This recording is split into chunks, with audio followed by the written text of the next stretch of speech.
সকাল সকাল ঘুম থেকে উঠে আমরা আরো উঠে গেলাম গাড়িতে। Next destination Jhargram.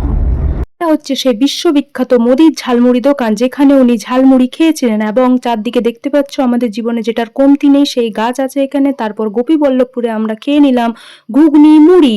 আমাদের খাদ্যমন্ত্রী আমাদের জন্য নানান খাদ্য নিয়ে এলো। আমরা গাড়িতে উঠে আবার নদী ডিঙিয়ে চলে গেলাম। আমরা নাচ করতে করতে চলেছি, চারদিকে দেখো কত গাছ আছে, সেই গাছের মধ্য দিয়ে আমরা যাচ্ছি এবং পৌঁছে গেলাম অবশেষে। আজ কাহানিয়া ব্যাপটিস্ট চার্চ স্থাপিত মুছে গেছে 1955। হে পরিশান্ত ভারাক্রান্ত লোক সকল আমার নিকট আইসো, আমি তোমাদিওকে বিশ্রাম।